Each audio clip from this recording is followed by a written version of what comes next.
Salut tout le monde, on se retrouve pour une nouvelle vidéo et pas n'importe laquelle puisque je suis en compagnie d'une invitée qui n'est autre que Laureline. Vous la connaissez peut-être sur Instagram sur le pseudonyme de Masochiste et vous l'avez peut-être vu d'ailleurs dans un des vlogs que j'ai pu faire à Paris précédemment. Et on a décidé de venir vous parler de nos lectures qu'on a pu se conseiller et donner notre avis réciproque. C'est-à-dire que moi je vais parler des lectures que Laureline m'a conseillées et Laureline parlera des lectures que j'ai pu lui conseiller. Et on essaiera de donner un peu notre avis, pourquoi on se fait conseiller et ce genre de choses. Ça pourra éventuellement devenir par la suite une série parce que je peux faire ça avec d'autres personnes. Mais pour le moment il y a bien que Laureline qui a accepté de se prêter au jeu. Donc, je suis le crash test. Voilà, c'est ça. Peut-être que cette vidéo ne sortira jamais mais voilà, en tout cas c'est parti. On va essayer de faire ça de façon chronologique. Moi je me souviens plus trop dans quel ordre j'ai lu, mais bon on va faire comme si c'était chronologique et voilà. C'est parti. Donc on va commencer par parler de la première œuvre en fait que Laureline m'a conseillée, enfin ouais la toute première, qui a été un gros coup de cœur pour moi et qui n'est autre que L'Ère des Cristaux. Vas-y, je te laisse expliquer un peu le contexte. Ouais, alors il faut savoir que c'était de mémoire en été 2018. Même avant l'été, mais bon, ouais. Et donc moi j'étais pas depuis longtemps sur Instagram et je suivais Chloé sans la connaître plus que ça et je vois un post qui demande en fait des recommandations animées. Et à ce moment-là je regardais plein donc j'avais une tartine de choses à recommander et je poste un super long commentaire en disant oh, je te conseille ça à une personne encore une fois que je ne connaissais pas trop. Et là Chloé je sais pas si tu me réponds tout de suite, mais en tout cas, je sais qu'elle regarde et elle apprécie beaucoup. Donc là, on a commencé à justement échanger pour faire un peu le débrief de pourquoi on aimait. Et évidemment, l'animé n'adapte pas tout le manga, et donc pour savoir la suite de l'histoire, il faut se pencher sur l'œuvre papier. Donc, mais petite parenthèse sur l'animé, je trouve que l'animé est hyper intéressant et il apporte un plus en fait au manga. Je pense que notamment aux musiques qui moi personnellement quand je lis le manga je les ai encore en tête.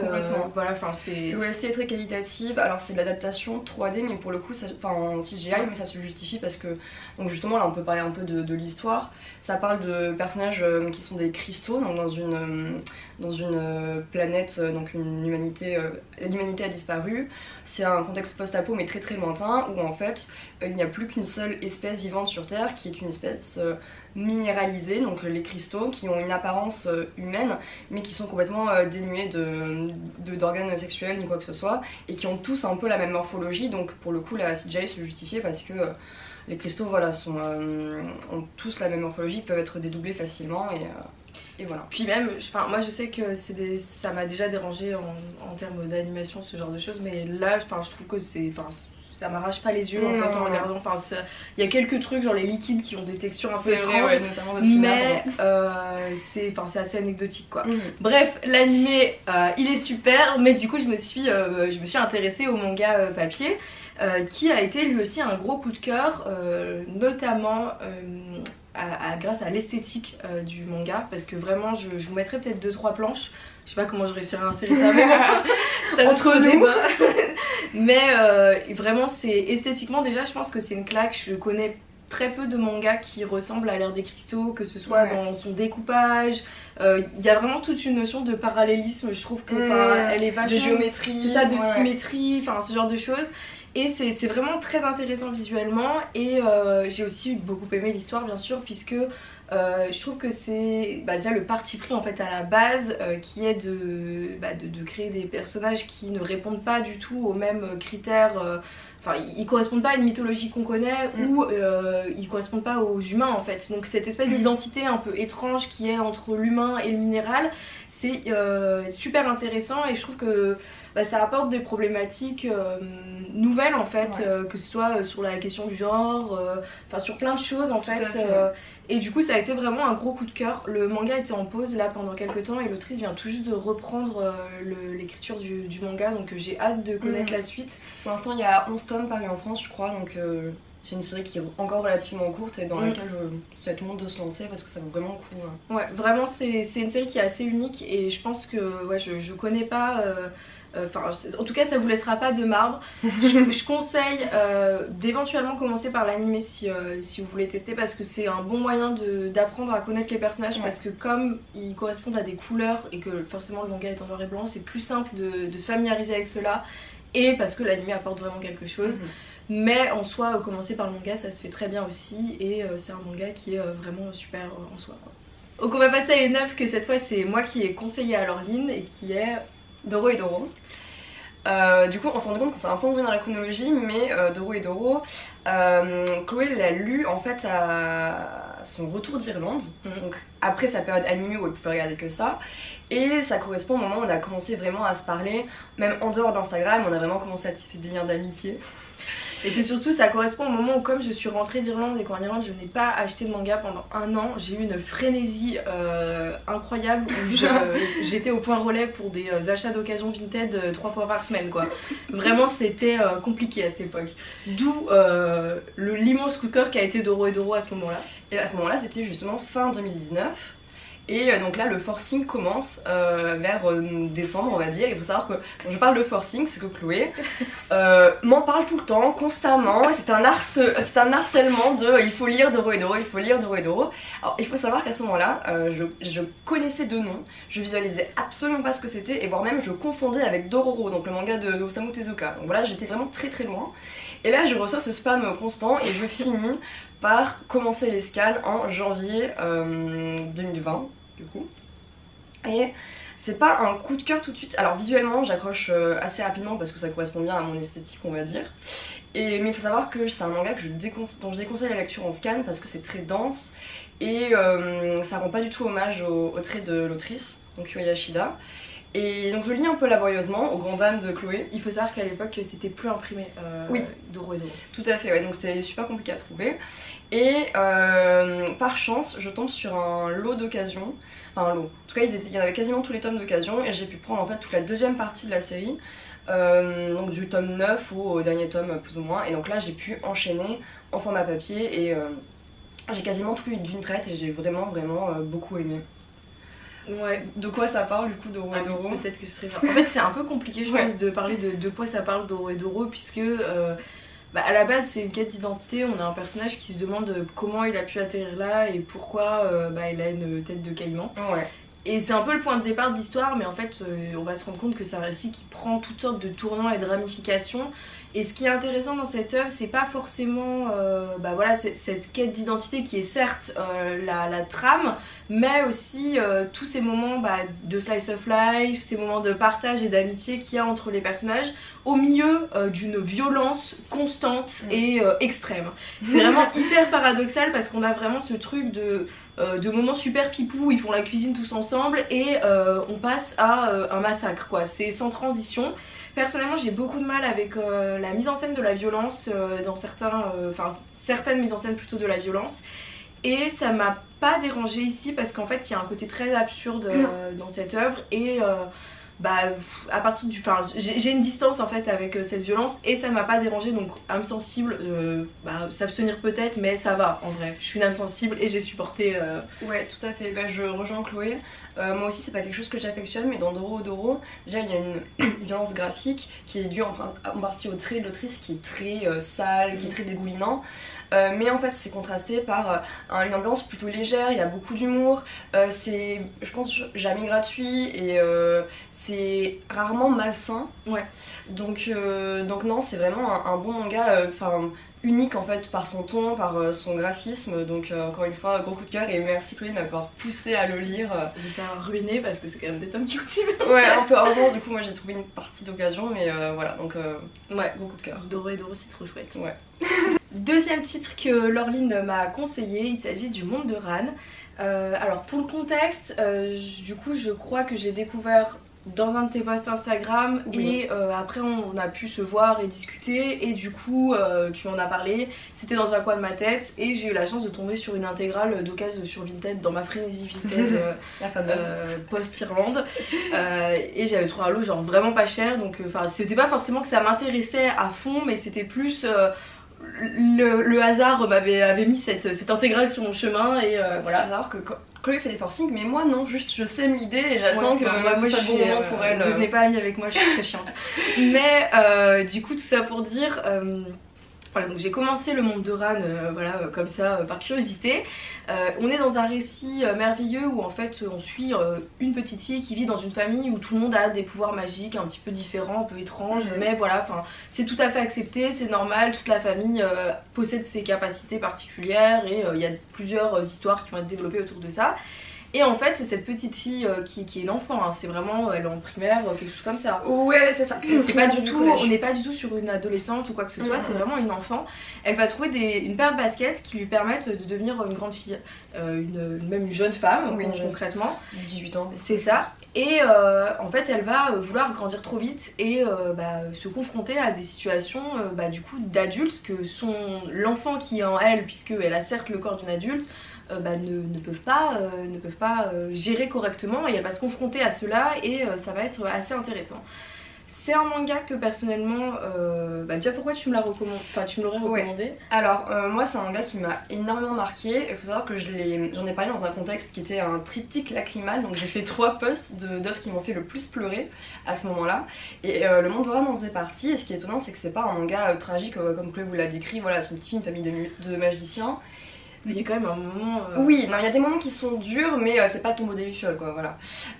Et pourtant, ça m'a vraiment extrêmement touchée. Je me suis vraiment retrouvée dans cette petite fille qui est téléportée dans un monde d'adulte qu'elle comprend pas trop, et avec sa naïveté, etc.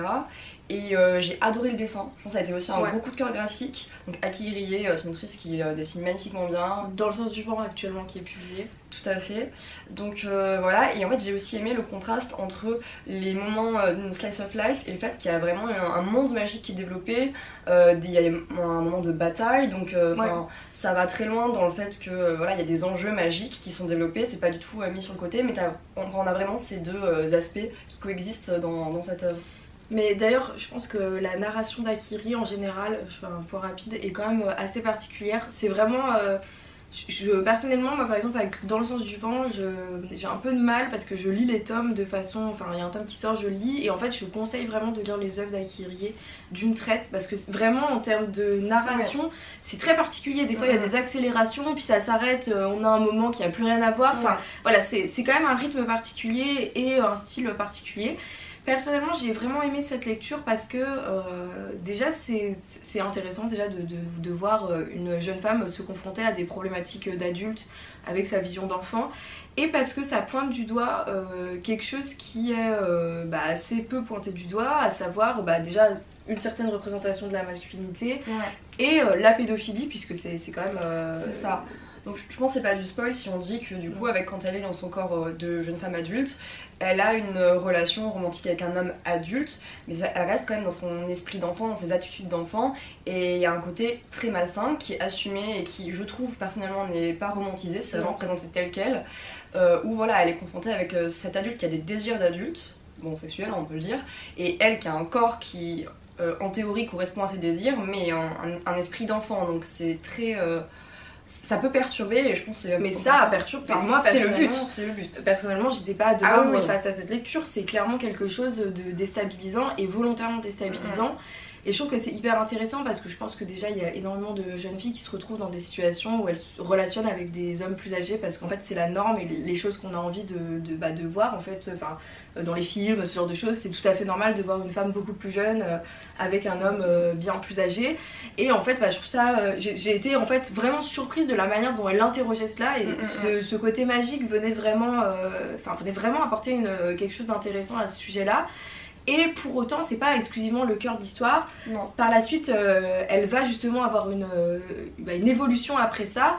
Et elle va comprendre toutes sortes de choses. Et elle aura 2 belles relations, sans rentrer dans les détails, qui seront cette fois très touchantes, beaucoup plus saines et très intéressantes aussi.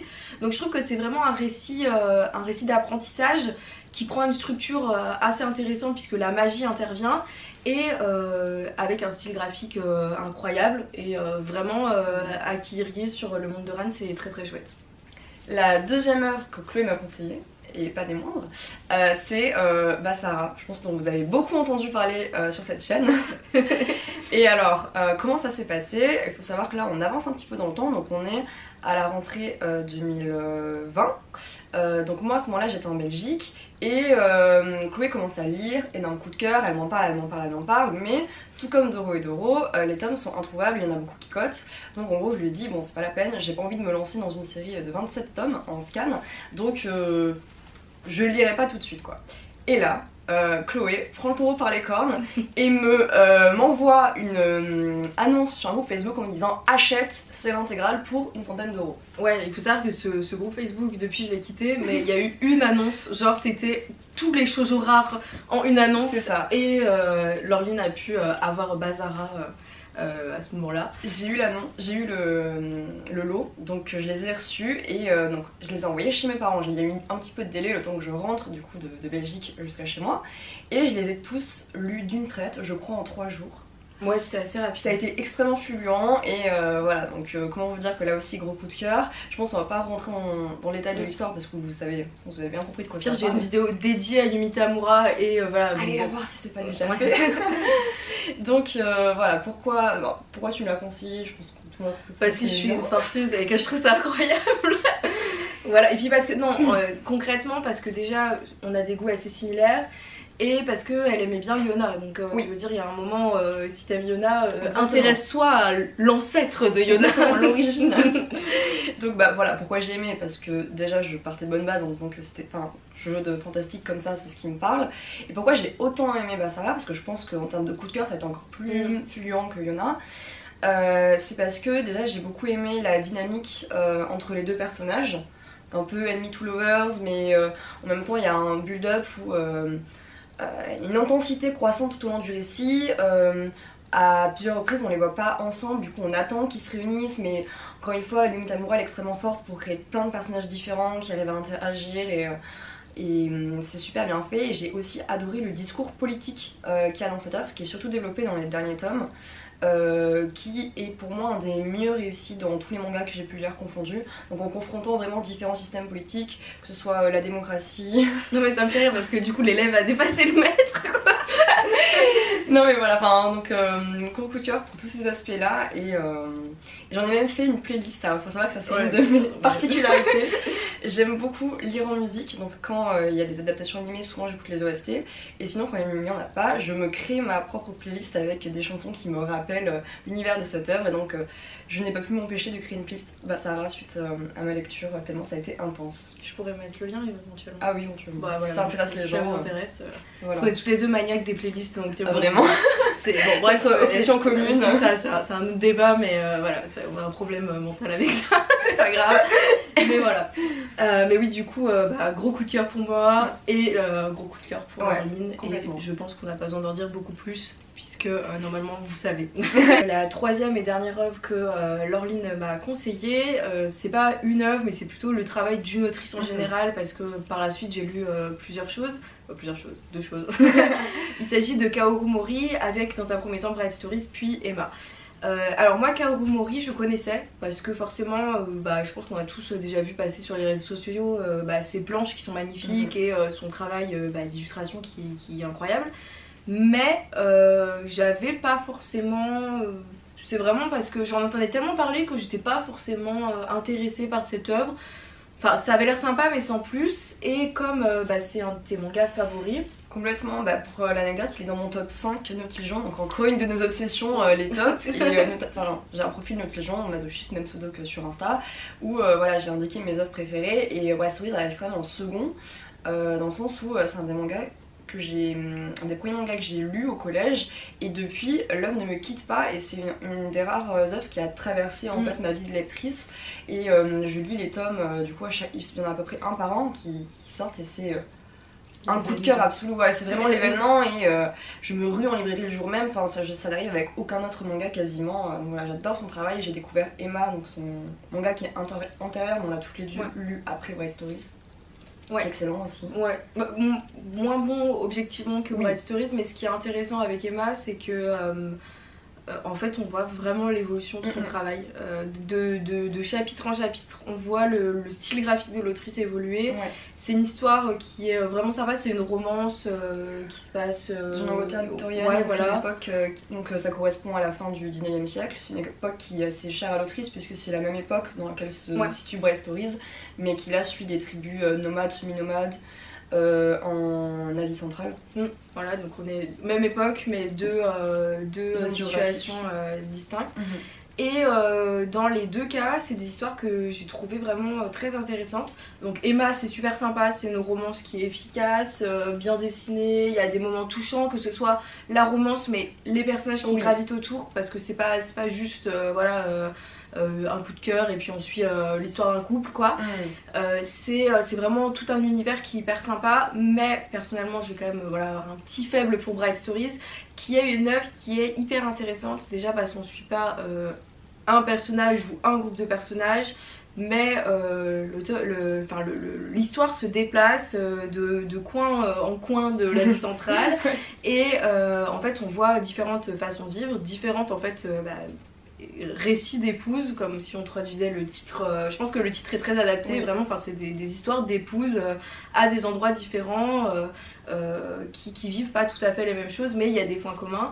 Et je trouve que c'est un récit qui est vachement intéressant parce que c'est vraiment des portraits de femmes qui traversent des choses similaires mais qui ne les vivent pas de la même façon, et c'est écrit avec une telle justesse, ça se détache complètement des clichés qu'on pourrait avoir. Il y a un énorme travail documentaire de la part de l'autrice et ça se ressent sans pour autant que l'aspect historique grignote l'aspect humain. Et moi j'aime vraiment l'équilibre entre les deux qui met l'humain quand même au centre du récit mais sans négliger l'histoire. Pour moi c'est vraiment l'équilibre parfait en tant qu'autrice, c'est ce que je préfère. C'est pas du tout lourd, il n'y a pas des très longs passages où on dit telle époque il se passait ça, enfin c'est vraiment ça s'intègre très bien au récit. Et moi je sais que j'ai une histoire que je préfère, c'est les deux femmes, enfin voilà, je crois que c'est autour du tome 7 si je dis pas de bêtises. C'est même la couverture. C'est ça, c'est ça, et c'est vraiment, je crois que c'est les portraits que je préfère en fait dans cette histoire.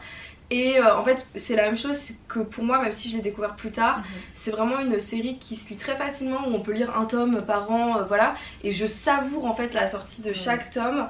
Et voilà, et d'ailleurs pour la petite anecdote, je viens de le faire lire à ma maman qui a elle aussi adoré, voilà, elle a fini il y a pas très longtemps. Et voilà, un peu deg du coup qu'elle doive attendre un an pour le prochain tome, mais ça vaut le coup. Ça vaut le coup. C'est vrai que c'est encore en cours, donc ça peut rebuter certaines personnes. Mais vraiment ne passez pas à côté, en tout cas si... Puis c'est pas dérangeant, enfin, c'est vraiment un récit comme on a plusieurs points de vue, plusieurs... C'est pas... Et puis il n'y a pas des très gros enjeux hyper compliqués, on n'est pas dans un truc de SF avec des notions hyper précises. Donc on peut très bien prendre le récit en cours sans se sentir perdu en fait. Donc non, c'est vraiment une histoire que je trouve géniale, et ça a été un gros coup de cœur. Et des fois on a tendance à se dire vu que tout le monde en parle, je m'y intéresserai à un autre moment, mais en fait si tout le monde en parle dans ce cas précis, c'est que c'est vraiment très bien, et c'est tout. Et pour finir, la dernière recommandation dont je vais parler, c'est Demande à Modigliani, donc un manga qui est édité chez Naban.